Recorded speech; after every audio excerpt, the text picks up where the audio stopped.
Não decida antes de escutar Deus. Existe uma decisão que você está adiando agora. Você sabe qual é. Talvez ela esteja na sua cabeça desde que você acordou hoje, pesando como uma pedra que você carrega de um cômodo para o outro, sem conseguir largar. E existe uma voz dentro de você gritando que precisa resolver isso logo. Agora. Hoje. Antes que seja tarde. Eu preciso te dizer uma coisa. E quero que você ouça isso com o coração, não só com a pressa. Nem toda urgência vem de Deus. Existe uma pressa que parece sabedoria, mas é medo disfarçado. Existe um decide agora que não é a voz do Pai te guiando, mas a voz da ansiedade te empurrando para o precipício. Quantas vezes na sua vida você já tomou uma decisão importante no susto, no impulso, no calor de uma emoção que parecia tão verdadeira naquele momento? E quantas dessas decisões você revisitou meses depois, sentado em silêncio, perguntando a si mesmo: por que eu não esperei? Por que eu não respirei? Por que eu não escutei antes de agir? Eu não estou aqui para te julgar. Pelo contrário, estou aqui porque conheço esse lugar. Conheço a aflição de quem precisa escolher e sente que o mundo inteiro está cobrando uma resposta. O trabalho, o relacionamento, a mudança, a ruptura, o sim ou o não que pode mudar tudo. E ninguém te ensinou que existe uma diferença abissal entre decidir e decidir bem. A Escritura nos lembra de uma coisa que o mundo esqueceu. Está escrito no livro de Tiago, capítulo 1, versículo 19. Todo homem seja pronto para ouvir, tardio para falar, tardio para se irar. Pronto para ouvir, tardio para reagir. O sábio escuta primeiro. O ferido reage primeiro. E a diferença entre os dois é, muitas vezes, apenas o tempo de uma oração. Nos próximos minutos, eu quero caminhar com você por 10 verdades que podem mudar a forma como você decide pelo resto da sua vida. Não vou te dar fórmulas mágicas. Vou te dar algo mais raro. Vou te ajudar a escutar. Porque o problema, na maioria das vezes, não é que Deus não esteja falando. O problema é que estamos decidindo rápido demais para ouvir. Então, antes de você dar o próximo passo, antes de mandar aquela mensagem, antes de assinar aquele papel, antes de dizer aquele sim ou aquele não, eu te peço uma coisa. Fica comigo até o fim, porque talvez a resposta que você tanto procura não esteja na decisão que você quer tomar, mas na escuta que você ainda não teve coragem de viver. E isso me leva à primeira coisa que precisamos enfrentar juntos. Uma força invisível que governa quase todas as decisões erradas da nossa vida e que quase ninguém percebe que está sendo manipulado por ela. A tirania do agora. Existe uma palavra que se tornou o Deus silencioso do nosso tempo. Ninguém a adora abertamente, mas todos se ajoelham diante dela todos os dias. Essa palavra é agora. Quero que você preste atenção em como ela domina a sua vida. Tudo precisa ser imediato. A resposta da mensagem, o resultado do exame, a definição do relacionamento, a solução do problema. Vivemos uma época que transformou a espera em sofrimento e a pressa em virtude. E o mais perigoso é que essa pressa se infiltrou até dentro da nossa fé. Pensa comigo. Quando foi a última vez que você esperou de verdade por alguma coisa, sem se sentir ansioso, sem checar o celular, sem ter a sensação de que estava perdendo tempo? O mundo te ensinou que esperar é fracassar, que quem para, perde, que quem hesita é engolido. E aí você carrega essa mentira para dentro das decisões mais sagradas da sua vida, como se Deus trabalhasse no ritmo da internet. Como se a vontade do céu pudesse ser baixada em segundos. Mas eu te pergunto, e quero que você responda com sinceridade no fundo do seu peito: quantas das suas piores decisões nasceram da pressa? Aquele relacionamento que você começou apressado porque não suportava ficar sozinho. Aquela palavra dura que você disparou no calor do momento e que destruiu em segundos o que levou anos para construir. Aquela escolha que você fez correndo, com medo de perder a oportunidade e que se revelou a porta errada. A tirania do agora cobra caro. Ela sempre cobra caro. E aqui está o que ninguém te conta. A pressa não é apenas um hábito ruim. Ela é espiritualmente perigosa, porque quando você está com pressa, você não consegue escutar. É impossível. Tente ouvir um sussurro dentro de um furacão. Não dá. E a voz de Deus, na maior parte das vezes, não é furacão, é sussurro. É a brisa suave que veio depois do vento, depois do terremoto, depois do fogo, como aconteceu com o profeta Elias no livro do 1 Reis, capítulo 19, versículos 11 e 12. Deus não estava no espetáculo. Deus estava na quietude, e quem vive correndo nunca chega na quietude. Existe um motivo profundo para a pressa ser tão atraente. Ela nos dá a ilusão de controle. Quando decidimos rápido, sentimos que estamos no comando, que estamos resolvendo, que estamos seguros. Mas é só ilusão. Porque a decisão apressada não é um ato de força, é um ato de medo. É a alma dizendo: eu não aguento essa incerteza, então vou escolher qualquer coisa só para fazer essa angústia parar.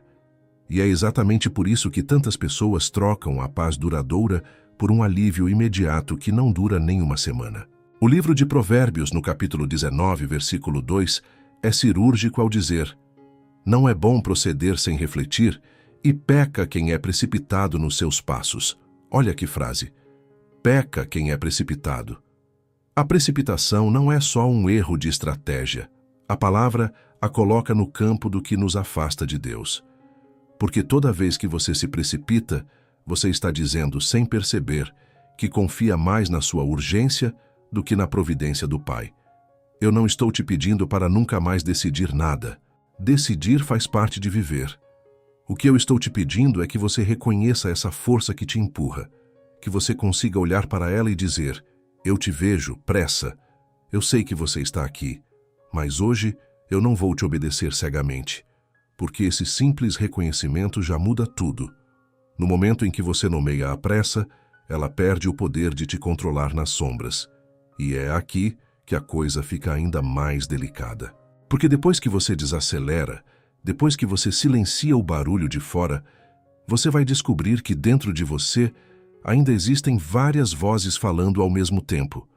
E o problema é que pelo menos uma delas vai tentar se passar por Deus sem ser Deus. Aprender a desmascarar essa voz pode ser a diferença entre o caminho da paz e o caminho do arrependimento. O barulho que finge ser a voz de Deus.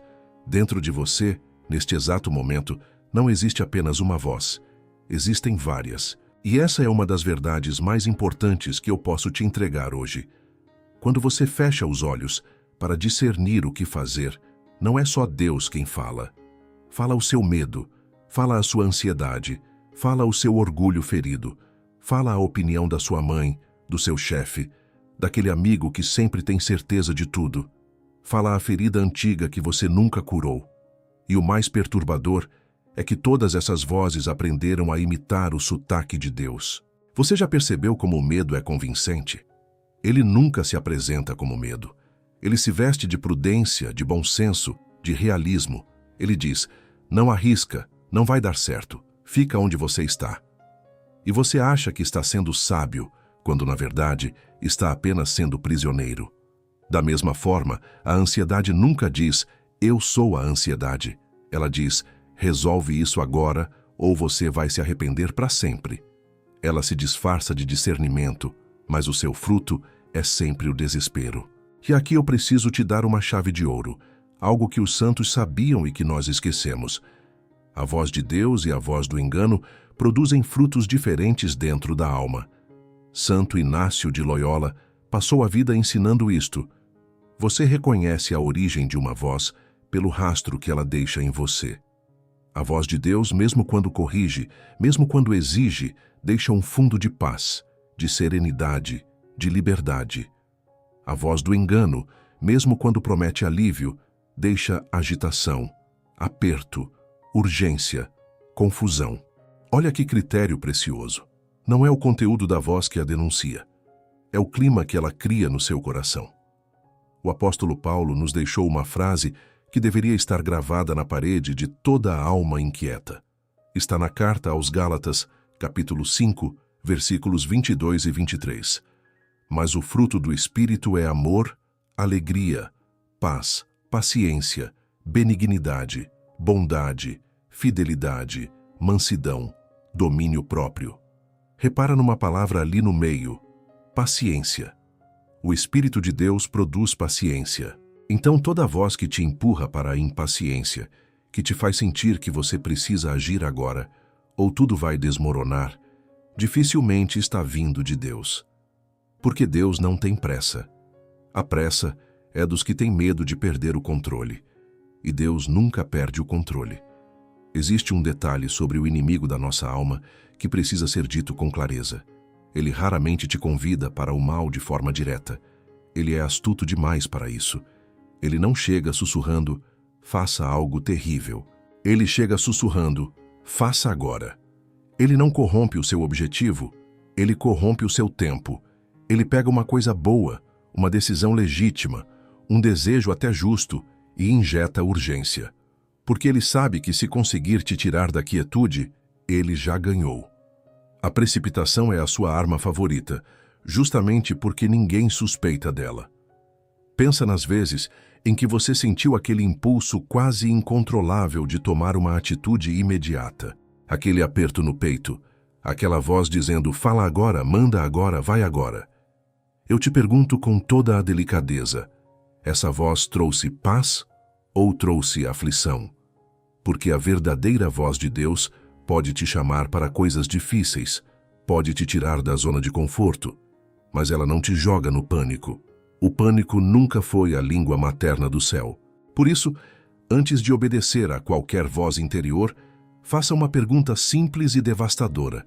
De onde vem essa voz e para onde ela me leva? Ela me leva para a paz ou para a agitação? Ela me aproxima da confiança ou me afunda no medo? Esse único exercício de discernimento já vai salvar você de incontáveis decisões erradas. Porque a maturidade espiritual não é ouvir mais vozes, é aprender a reconhecer qual delas tem o sotaque verdadeiro do Pai. E quando você finalmente aprende a silenciar essas vozes falsas e busca ouvir a verdadeira, acontece algo que pode te desorientar profundamente. Você ora, você espera, você abre o coração. E Deus parece não responder. O silêncio se instala. E é nesse silêncio que muita gente desiste, justamente quando estava mais perto da resposta do que jamais imaginou. Porque Deus parece demorar a responder. Existe uma dor específica que talvez você conheça bem. É a dor de orar e não receber resposta. Você se ajoelha, você entrega, você pede um sinal, uma direção, uma palavra que seja. E o que você recebe de volta é o silêncio. Um silêncio que às vezes parece indiferença, às vezes parece abandono e que faz o coração perguntar baixinho, será que ele está me ouvindo? Será que ele se importa? Será que eu fiz algo para ele se afastar de mim? Eu preciso te dizer com toda a ternura, o silêncio de Deus não é a ausência de Deus. São coisas completamente diferentes e confundir uma com a outra já levou muita gente boa ao desespero. Quando uma mãe coloca o filho para dormir e se cala, ela não foi embora. Ela está ali, no escuro do quarto, velando, presente, amando em silêncio. O silêncio dela não é distância. É um outro jeito de estar perto. E muitas vezes o silêncio de Deus é exatamente isso. Uma presença que você ainda não aprendeu a reconhecer quando ela não fala. Mas existe algo ainda mais profundo aqui, e eu quero que você guarde isso no coração. A demora de Deus quase nunca é sobre Ele. É sobre você. Não é que Ele não tenha a resposta pronta. É que você ainda não está pronto para recebê-la.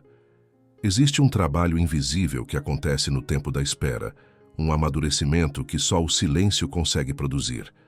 Se a resposta chegasse agora, no ponto em que você está, talvez ela te destruísse em vez de te abençoar.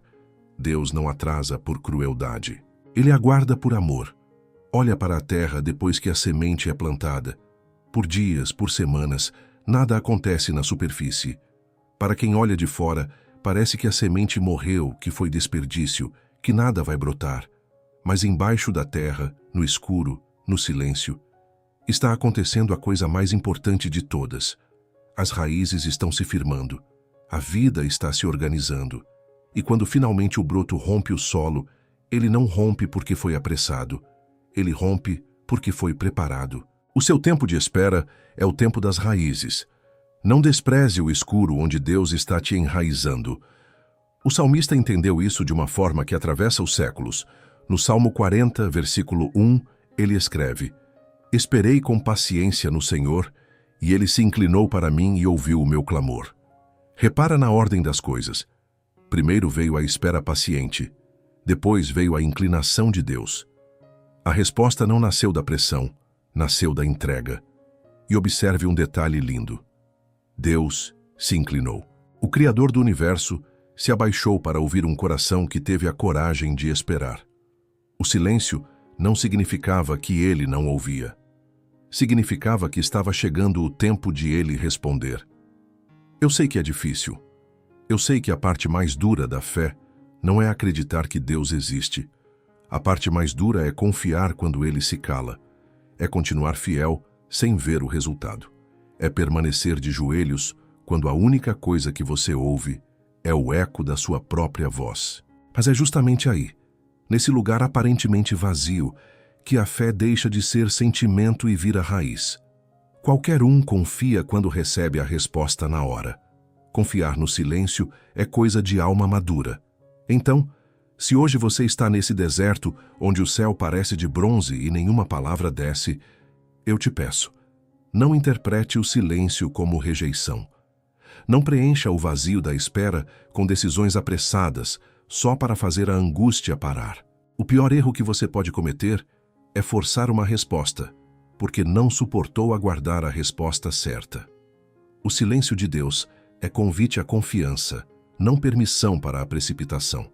Mas eu entendo que confiar no silêncio não paga as contas, não resolve o conflito, não desfaz a encruzilhada em que você está parado. Você ainda precisa, em algum momento, agir. E é por isso que no próximo passo eu vou colocar nas suas mãos algo bem concreto.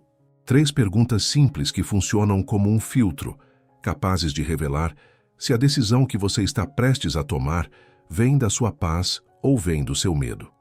As 3 perguntas antes de qualquer decisão. Chegou o momento de eu colocar uma ferramenta nas suas mãos. Não um sentimento bonito que evapora quando você fecha o vídeo, mas algo prático que você pode usar amanhã, na próxima encruzilhada, diante da próxima escolha que tirar o seu sono. São 3 perguntas, apenas 3. Mas eu te garanto que, se você tiver a honestidade de respondê-las de verdade, elas vão revelar coisas sobre as suas decisões que você vinha escondendo até de si mesmo. A primeira pergunta é esta: essa escolha me aproxima ou me afasta da paz? Preste muita atenção, porque eu não disse prazer, não disse alívio, não disse satisfação imediata. Eu disse paz. São coisas diferentes. O alívio é aquele suspiro momentâneo de quem fez a angústia parar a qualquer custo. A paz é mais funda, mais quieta, mais duradoura. Ela permanece mesmo quando a decisão é difícil. Quando você pensa naquela escolha e sente o peito apertar, a respiração encurtar, uma inquietação que não vai embora, isso é um sinal. Deus costuma confirmar os seus caminhos com paz, não com agonia. O apóstolo Paulo escreveu aos Colossenses, no capítulo 3, versículo 15, "E a paz de Cristo, para a qual também fostes chamados, domine em vossos corações." Domine. A paz deve ser a árbitra, a juíza, aquela que decide. Se ela está ausente, espere. Não decida no vazio dela. A segunda pergunta é talvez a mais corajosa de todas. Eu tomaria essa decisão se não estivesse com medo. Senta com essa pergunta. Deixa ela te incomodar. Porque muitas das escolhas que chamamos de prudentes são, na verdade, fugas disfarçadas. Você vai ficar naquele emprego que te adoece por medo do desconhecido? Você vai aceitar aquilo que te diminui por medo de ficar sozinho? Você vai dizer sim quando o seu coração grita não, só por medo de decepcionar alguém? O medo é um péssimo conselheiro espiritual. Ele sempre te leva a escolher a prisão conhecida em vez da liberdade incerta. E está escrito na primeira carta de João, capítulo 4, versículo 18. No amor não há medo. Antes, o perfeito amor lança fora o medo. Onde reina o medo, o amor ainda não terminou a sua obra. E decisões nascidas do medo raramente são as decisões de Deus. A terceira pergunta encerra o filtro e vai direto à raiz. Essa decisão honra quem Deus me chamou a ser. Porque cada um de nós foi chamado para algo. Você não é fruto do acaso. Não é um acidente biológico vagando sem propósito. Você foi pensado, desejado, chamado. E toda decisão ou te aproxima da pessoa que Deus sonhou quando te criou, ou te afasta dela. Tem escolhas que parecem vantajosas, parecem inteligentes, parecem o caminho mais fácil, mas que te obrigam a atrair quem você é no mais fundo de si. Diante de cada bifurcação, pergunte: essa escolha me torna mais parecido com o homem, com a mulher que Deus me chamou a ser, ou me afasta dessa pessoa?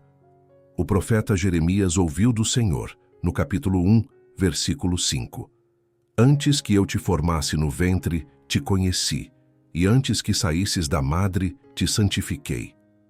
Você foi conhecido antes de existir. Suas decisões deveriam honrar esse chamado, não traí-lo.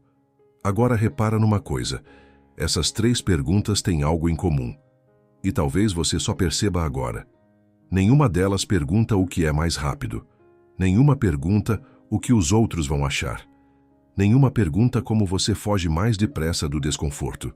Elas todas te empurram para dentro, para o lugar onde Deus fala baixo, para a verdade que a pressa não deixa você escutar. Elas te forçam a desacelerar e a olhar para a escolha com os olhos da alma, e não com os olhos da urgência. Eu te peço que decore essas 3 perguntas. Escreve num papel, salva no celular, guarda no coração. Essa escolha me aproxima ou me afasta da paz? Eu a tomaria se não estivesse com medo? Ela honra quem Deus me chamou a ser? Da próxima vez que uma decisão pesar sobre os seus ombros, passe ela por esse filtro antes de dar qualquer passo. Você vai se surpreender com quantas escolhas que pareciam óbvias se desfazem diante dessas perguntas. E com quantas que você temia ganham de repente uma clareza serena. Só que existe um limite nessas perguntas, e eu preciso ser honesto com você sobre ele. Elas funcionam maravilhosamente quando a vontade de Deus caminha junto com aquilo que você deseja. Mas e quando não caminha?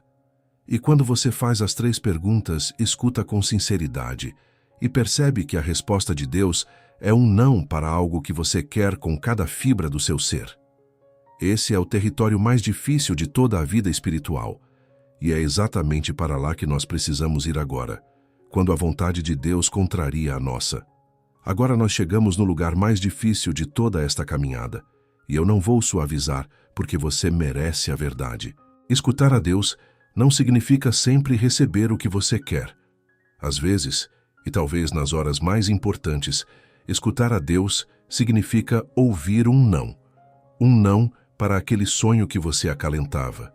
Um não para aquela pessoa que você amava. Um não para aquele caminho que parecia perfeito aos seus olhos. E não existe dor espiritual maior do que essa, quando a vontade de Deus atravessa a sua vontade e você precisa escolher em quem confiar.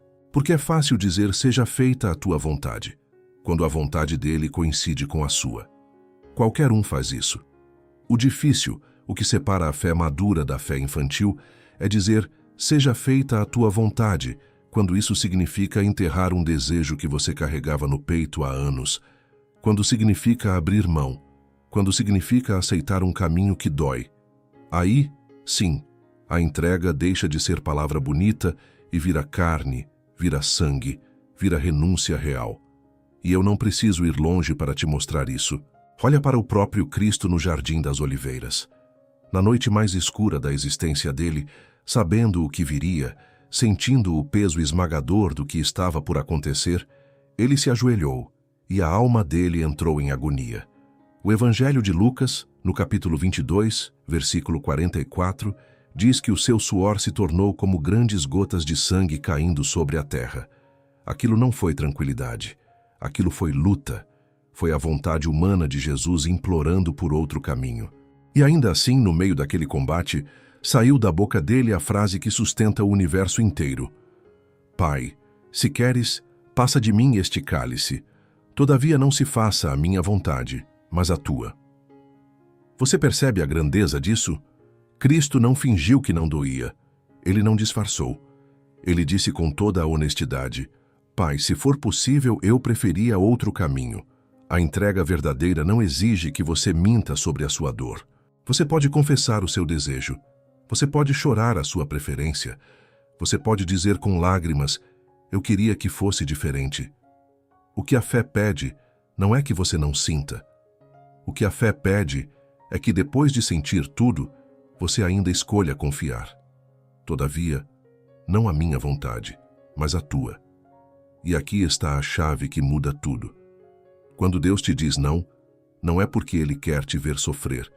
É porque Ele enxerga o que você não enxerga. Você olha para a sua decisão pela fresta de uma janela. Deus olha pela vastidão do céu inteiro. Você vê o hoje. Ele vê o que aquele sim te custaria daqui a 10 anos. Você vê a pessoa dos seus sonhos. Ele vê o que aquele relacionamento faria com a sua alma. O não de Deus quase sempre é um sim disfarçado para algo que você ainda nem é capaz de imaginar. Está escrito no profeta Isaías, no capítulo 55, versículos 8 e 9. Porque os meus pensamentos não são os vossos pensamentos, nem os vossos caminhos, os meus caminhos, diz o Senhor. Porque assim como os céus são mais altos do que a terra, assim são os meus caminhos mais altos do que os vossos caminhos. Pensa numa criança que estende a mão para tocar o fogo, encantada com a beleza da chama. Ela quer aquilo com todas as forças do seu pequeno coração. E o pai segura o braço dela e diz não. Para a criança, naquele instante, o pai é cruel, o pai é injusto, o pai está roubando dela a coisa mais linda do mundo. Ela chora, ela se debate, ela não entende. Mas o pai vê o que ela não vê: a queimadura, a dor, a cicatriz. Quantas vezes nós choramos diante de Deus por um não que lá na frente vamos descobrir que foi o maior gesto de amor que Ele já teve por nós. Então, se hoje você está diante de um não que dói, de uma porta que se fechou, de um desejo que parece estar morrendo nas suas mãos, eu te peço uma coisa. Antes de se revoltar, antes de forçar a porta que Deus fechou, antes de acusar o céu de injustiça, faça o que Cristo fez. Sinta a dor, sim, chore se for preciso, mas termine a oração do jeito certo, não com porque tu me fizeste isso, mas com eu confio em ti, mesmo sem entender. Porque a confiança que só existe quando entendemos não é confiança, é cálculo. A fé verdadeira nasce justamente ali, no escuro, onde você não entende nada e mesmo assim continua segurando a mão do Pai. Mas eu preciso te alertar sobre um perigo enorme que ronda esses momentos. Quando a vontade de Deus contraria a nossa, quando o não nos atinge, somos jogados num turbilhão de emoções. Dor, raiva, decepção, revolta. E é exatamente nesse estado, com o coração em carne viva, que muita gente toma as piores decisões da vida. Porque decidir no meio da tempestade emocional é talvez o erro mais perigoso de todos, e é sobre ele que nós precisamos conversar agora. O perigo de decidir na tempestade emocional. Existe uma regra que eu queria gravar a ferro e fogo no coração de cada pessoa que está me ouvindo agora. Nunca tome decisões definitivas em estados emocionais extremos. Nunca. Nem na dor mais profunda, nem na raiva mais quente, nem no luto mais pesado, nem na euforia mais arrebatadora. Porque quando a emoção está no auge, o seu olhar está distorcido. Você acha que está enxergando a realidade, mas está enxergando a realidade através de uma lente embaçada por aquilo que você sente. E uma decisão tomada com a visão embaçada quase sempre é uma decisão que você vai lamentar quando a vista clarear. Pensa no que a raiva faz com você. No instante da raiva você se sente lúcido, justo, com toda a razão do mundo. A raiva te dá uma certeza absoluta, uma convicção de aço. Você está pronto para mandar aquela mensagem, romper aquela relação, queimar aquela ponte, dizer aquilo que não tem volta. E aí passam algumas horas, o sangue esfria, a tempestade passa e você olha para o estrago e pensa: meu Deus, O que foi que eu fiz? A raiva é uma péssima conselheira porque ela grita muito alto e desaparece muito rápido, deixando você sozinho com as consequências de tudo que ela te mandou fazer. E não é só a raiva. O luto também distorce. Quem acabou de perder alguém ou alguma coisa não está em condições de decidir o rumo da própria vida. A dor consome tanto da alma que não sobra clareza para escolher. Por isso, os mais sábios sempre disseram: não venda a casa no primeiro mês da viuvez. Não tome decisões grandes no calor da perda. A própria euforia, que parece tão boa, também engana. No auge da empolgação, a gente assume compromissos que não consegue cumprir, promete o que não pode entregar, embarca em aventuras das quais vai se arrepender. Tanto o vale escuro quanto o pico iluminado distorcem o caminho. A verdade só aparece no terreno plano da alma serena. A Escritura tem uma imagem perfeita para isso. No Evangelho de Marcos, no capítulo 4, versículos 39 e 40, Jesus está num barco com os discípulos quando se levanta uma tempestade violenta. As ondas batem, a água entra, e os discípulos entram em pânico, certos de que vão morrer. E o que Jesus faz? Ele se levanta, repreende o vento e diz ao mar: cala-te, aquieta-te. E veio a grande bonança. Repara na ordem. Primeiro veio a calmaria. Só depois ele conversou com eles sobre a fé deles. Cristo não discutiu decisões importantes no meio da tempestade. Ele primeiro acalmou o mar. E há uma lição imensa nisso para você. Primeiro acalme a tempestade interior. E só então, decida. Como você sabe que está numa tempestade emocional e não deveria decidir nada? Eu vou te dar alguns sinais. Quando o seu coração está acelerado e você sente uma urgência quase física de resolver tudo agora. Quando você está ensaiando discursos na cabeça, imaginando confrontos, alimentando o ressentimento. Quando uma única emoção, seja ela qual for, está dominando tudo dentro de você e não deixa espaço para mais nada. Quando você não consegue nem rezar direito, porque a agitação não permite o silêncio. Esses são os sinais de que a água está alta demais. E ninguém atravessa um rio com segurança quando a correnteza está furiosa. Você espera. Você deixa a água baixar. E aí, sim, você atravessa. Eu sei que esperar a emoção passar parece quase impossível quando você está no meio dela. A dor grita: resolve agora. A raiva grita: responde agora. A ansiedade grita: decide agora. Mas é justamente aí que mora a sua liberdade. Você não é obrigado a obedecer àquilo que sente no auge do sentimento. Sentir é humano e inevitável. Mas agir imediatamente sobre cada sentimento é escravidão. A maturidade espiritual é exatamente essa capacidade de sentir tudo intensamente e ainda assim dizer: eu vou esperar a tempestade passar antes de decidir qualquer coisa. Por isso, faça um pacto consigo mesmo a partir de hoje.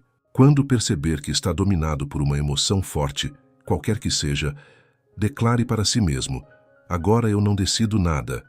Adie. Durma sobre o assunto. Reze sobre o assunto. Espere a alma voltar ao terreno plano. Nenhuma decisão verdadeiramente importante exige que você a tome no auge da tempestade.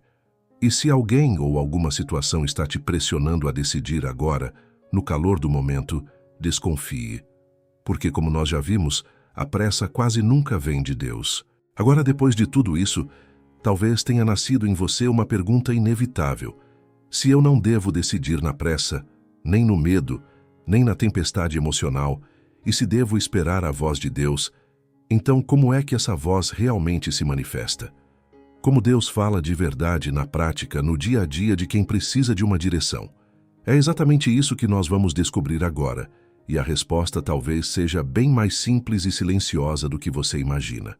Os sinais que Deus realmente usa para falar. Eu preciso te libertar de uma expectativa que tem feito muita gente sofrer sem necessidade. Você não precisa esperar uma voz audível ecoando do céu. Você não precisa de uma sarça ardendo na sala da sua casa, de uma letra de fogo escrita na parede, de um anjo aparecendo aos pés da sua cama. Deus até pode usar o extraordinário quando quer, mas essa não é a sua linguagem habitual. A maior parte das vezes, Deus fala baixo, fala discreto, Fala através de canais tão simples que a gente quase não percebe que era ele. E é justamente por procurarmos o espetacular que deixamos de ouvir o cotidiano, onde ele realmente se comunica. O primeiro e mais seguro canal pelo qual Deus fala é a sua palavra. A Escritura não é um livro morto, não é apenas literatura antiga. Ela é viva. Quantas vezes você abriu a Bíblia procurando consolo e encontrou exatamente o versículo que respondia à pergunta que você nem tinha coragem de fazer em voz alta? Isso não é coincidência. Está escrito na carta aos Hebreus, no capítulo 4, versículo 12. Porque a palavra de Deus é viva e eficaz, e mais penetrante do que qualquer espada de 2 gumes, e penetra até ao ponto de dividir alma e espírito.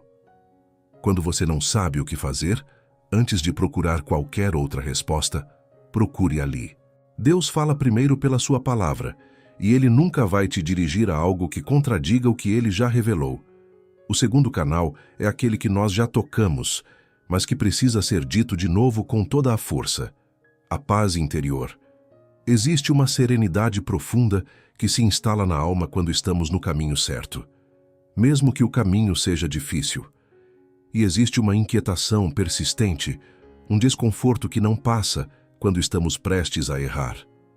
Aprenda a ler esse termômetro espiritual. Não confunda a paz com a ausência de problemas. A paz de Deus convive com a tempestade.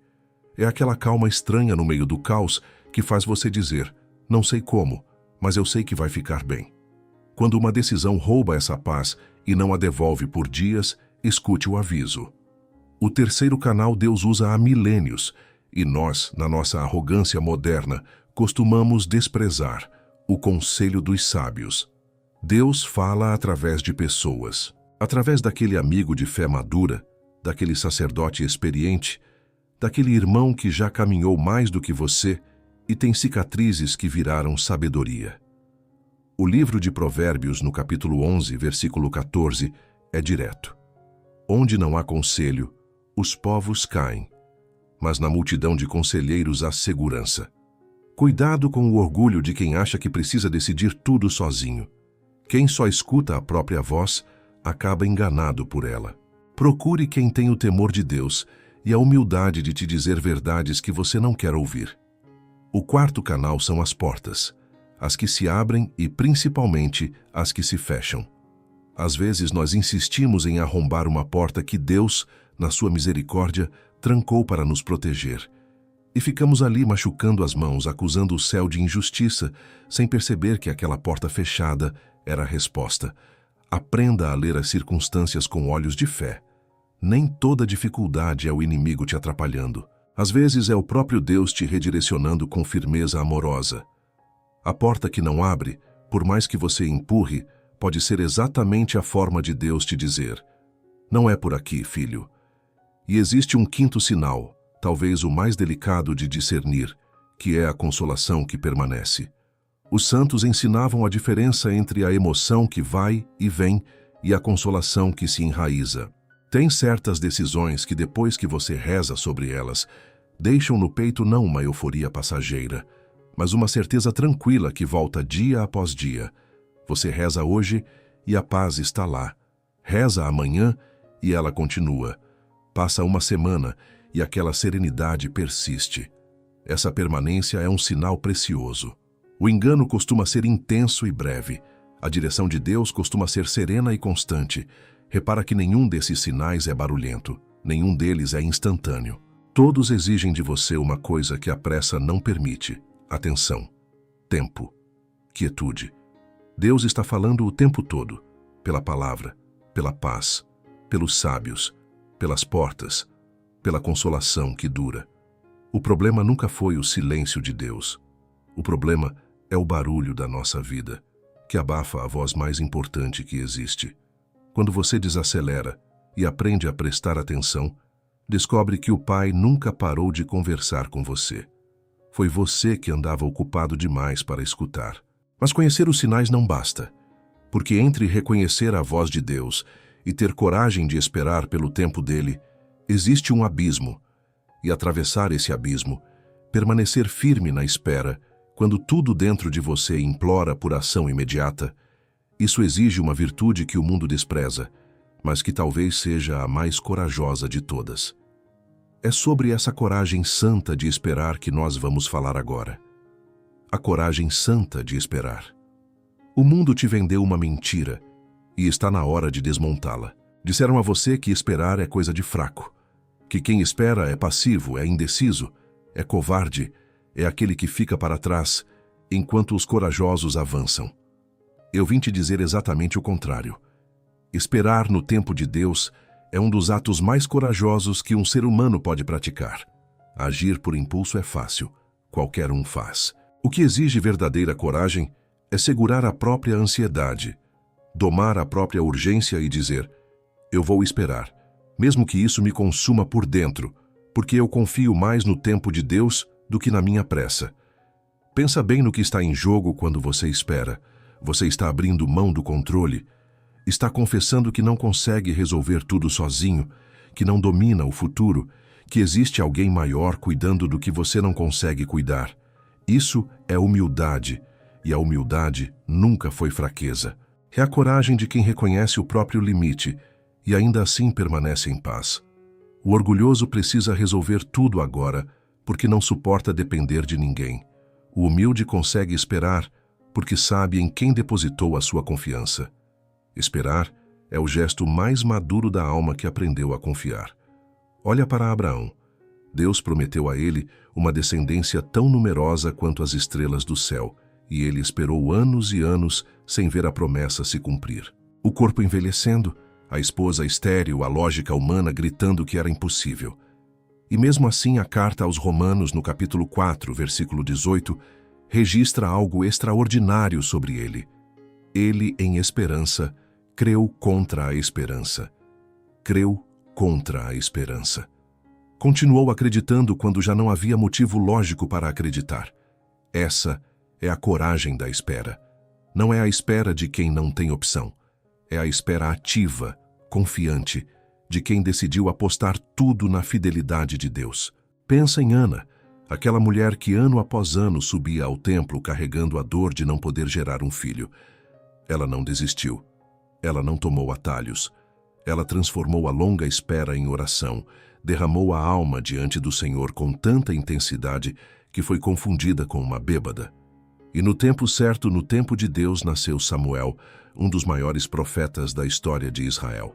Se Ana tivesse desistido da espera, se tivesse forçado uma solução pelas próprias mãos, talvez tivesse perdido aquilo que só o tempo de Deus poderia entregar. A espera dela não foi vazia. Estava sendo preparado no silêncio um destino que mudaria uma nação inteira. E pensa em José, vendido pelos próprios irmãos, escravizado no Egito, jogado numa prisão por um crime que não cometeu. Anos e anos de espera no escuro, sem entender, sem ver sentido, sem qualquer sinal de que aquilo um dia faria sentido.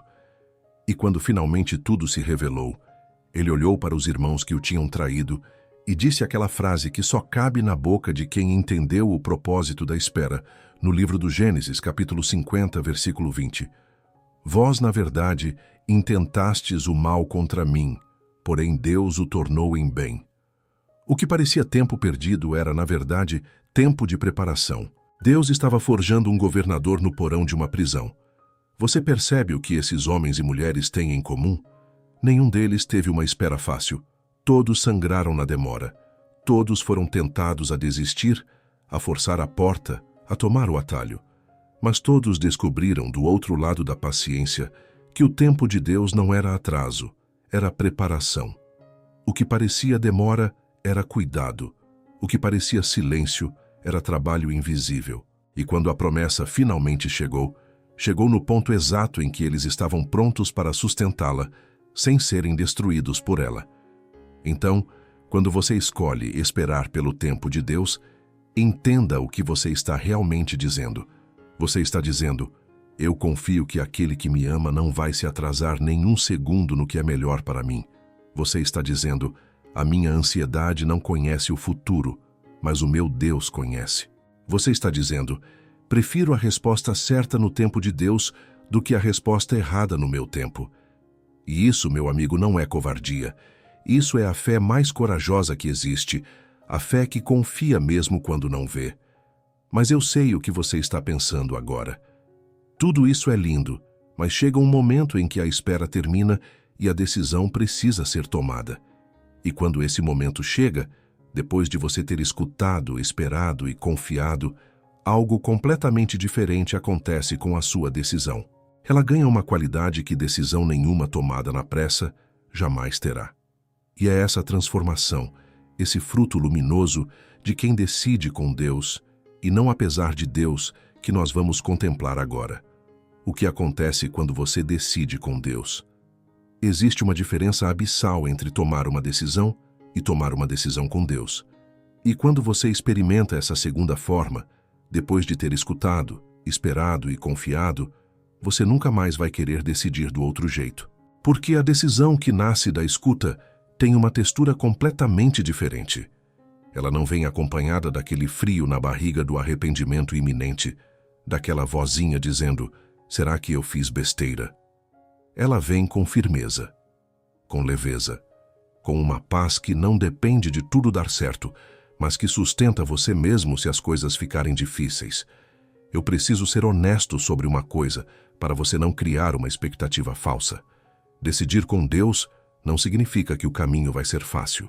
Não significa ausência de obstáculos, de dúvidas passageiras, de momentos difíceis. A decisão certa também tem o seu preço, também exige coragem, também encontra resistência. A diferença não está na ausência de dificuldade. A diferença está na presença de uma certeza interior que atravessa a dificuldade sem se desfazer. É a diferença entre um barco sem âncora e um barco ancorado. Os dois enfrentam a mesma tempestade, mas só um deles não é levado pela correnteza. Quando você decide com Deus, acontece algo lindo. A decisão deixa de ser um peso e vira um passo. Você para de carregar a escolha como uma pedra nas costas e passa a caminhar sobre ela como quem pisa em terra firme. Some aquela angústia de ficar revisitando a decisão toda noite, remoendo, questionando, imaginando os cenários alternativos. No lugar dela, nasce uma serenidade que diz: eu fiz a minha parte, eu escutei, eu esperei, eu confiei, e agora eu descanso no resultado, seja ele qual for, porque sei que não decidi sozinho. Está escrito no livro de Provérbios, no capítulo 16, versículo 3, confia ao Senhor as tuas obras, e teus pensamentos serão estabelecidos. Estabelecidos, firmes, sem aquela oscilação aflita de quem decidiu no escuro. Pensa na diferença entre esses dois estados de alma. De um lado, a pessoa que decidiu na pressa, no medo, na tempestade. Ela vive checando se fez a escolha certa, vive ansiosa pelos resultados, desmorona ao primeiro sinal de dificuldade, porque a sua decisão não tinha raiz, tinha só impulso. Do outro lado, a pessoa que decidiu com Deus. Quando vem a dificuldade e ela vem, essa pessoa não entra em pânico. Ela diz: eu sei por que estou aqui. Eu não cheguei aqui por capricho, cheguei por discernimento. E mesmo que doa, eu permaneço, porque foi Deus quem me trouxe até este lugar. A raiz da decisão sustenta o peso da provação. O profeta Isaías descreveu essa condição de uma forma que atravessa os séculos. No capítulo 26, versículo 3, ele declara: tu conservarás em perfeita paz aquele cuja mente está firme em ti, porque ele confia em ti. Perfeita paz. Repara que a paz não vem das circunstâncias estarem perfeitas. A paz vem da mente firme em Deus. É uma paz que brota de dentro, não de fora. É a paz de quem entregou o leme nas mãos certas, e por isso consegue dormir mesmo enquanto o barco navega por águas que ele não controla. O mundo busca paz controlando tudo. O Filho de Deus encontra paz confiando em quem controla tudo. E tem um fruto ainda mais profundo nessa forma de decidir. Quando você decide com Deus, você para de ter medo de errar, porque o seu descanso não está na perfeição da sua escolha, está na fidelidade do seu Pai. Mesmo que algum detalhe não saia como você imaginou, você confia que aquele que te guiou vai continuar guiando, vai redirecionar se for preciso, vai transformar até os tropeços em parte do caminho. Você se torna livre daquela tirania da decisão perfeita, porque entende que não está sozinho na direção da sua vida. E essa liberdade, meu amigo, vale mais do que qualquer certeza que o mundo possa oferecer. É isso que está disponível para você. Não uma vida sem decisões difíceis, isso não existe. Mas uma vida em que as decisões deixam de ser fonte de tormento e passam a ser exercício de confiança. Uma vida em que você não decide aterrorizado, mas ancorado. Não no escuro, mas conduzido. Não sozinho, mas acompanhado pelo único que conhece o início e o fim de todas as coisas. Essa é a herança de quem aprende a escutar antes de decidir. E agora nós chegamos ao ponto em que todo esse caminho precisa virar prática. De nada adianta entender tudo isso e fechar o vídeo igual a como você abriu. Você tem uma decisão esperando por você. E antes de tomá-la, existe um gesto, um único gesto, que pode mudar completamente o rumo dela. É para esse gesto que eu quero te conduzir agora, no encerramento desta nossa conversa. Hoje, antes de decidir, ajoelhe-se. Nós chegamos ao fim desta conversa, mas você não pode sair daqui igual a como entrou, porque tudo o que nós conversamos até agora não vale absolutamente nada se ficar só na sua cabeça. O conhecimento que não vira gesto é apenas entretenimento espiritual. E eu não quero que este momento tenha sido entretenimento para você. Eu quero que ele seja um divisor de águas. Então, me deixa te conduzir ao único gesto que pode transformar tudo isso em vida real. Antes de você tomar aquela decisão que está pesando sobre os seus ombros, antes de levá-la ao mundo, leve-a primeiro aos joelhos. Existe uma sabedoria antiga e profunda no ato de se ajoelhar. Quando você dobra os joelhos, o seu corpo confessa aquilo que a sua alma precisa lembrar. Eu não sou o dono de tudo. Existe alguém maior. E é justamente quando você se reconhece pequeno diante de Deus que você se torna grande diante das suas próprias decisões. O orgulhoso decide de pé sozinho no peito. O sábio decide de joelhos, acompanhado, na presença de Deus. Ajoelhar-se não é humilhação. É o reposicionamento mais inteligente que uma alma pode fazer diante de uma escolha importante. Eu não estou te pedindo para resolver toda a sua vida nesta oração. Não é sobre você ter todas as respostas agora. É sobre você entregar a decisão antes de tomá-la. A diferença entre levar a decisão a Deus e levar a Deus apenas o resultado da decisão que você já tomou sozinho é a diferença entre uma vida conduzida e uma vida arrastada. O convite não é para você acertar tudo. O convite é para você entregar tudo. E quem entrega de verdade descobre que carregava sozinho um peso que nunca foi feito para ser carregado sozinho.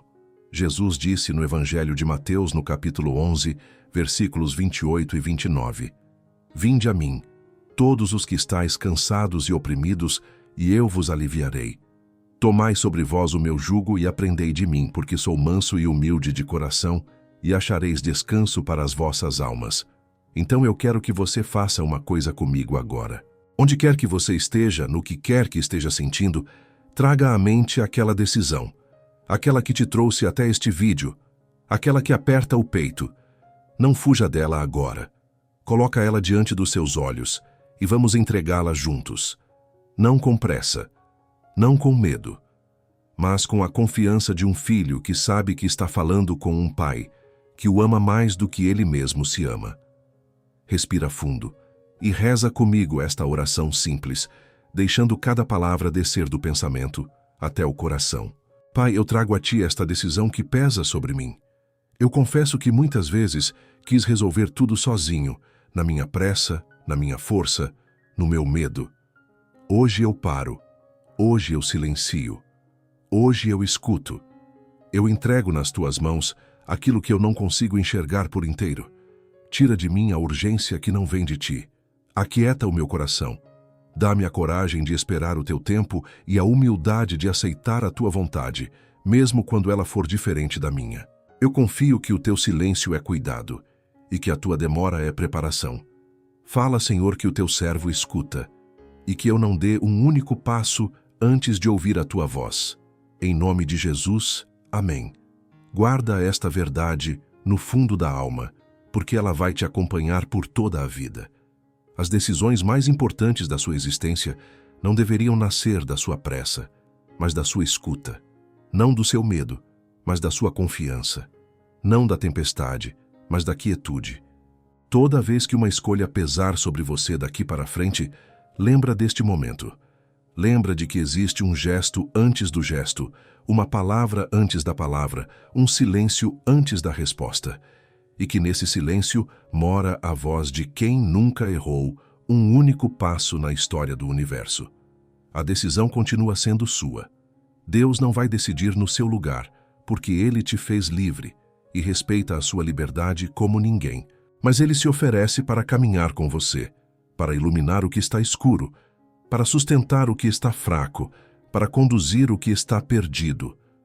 Tudo o que Ele pede é que você não o deixe de fora, que você não decida sozinho aquilo que poderia decidir acompanhado pelo próprio Criador da sua vida. Essa é a escolha por trás de todas as escolhas. Você vai caminhar sozinho ou vai caminhar com Deus? Que a partir de hoje você seja uma pessoa que aprendeu a escutar antes de decidir. Que a sua vida se torne testemunho de que existe um jeito mais sábio, mais sereno e mais seguro de viver. O jeito de quem coloca cada passo nas mãos de Deus antes de dá-lo, e que, quando a próxima decisão chegar, e ela vai chegar, você se lembre de respirar, de silenciar, de se ajoelhar e de dizer com toda a fé do seu coração: não a minha vontade, Senhor, mas a tua, vai em paz, e que Deus te conduza em cada passo do caminho que está por vir.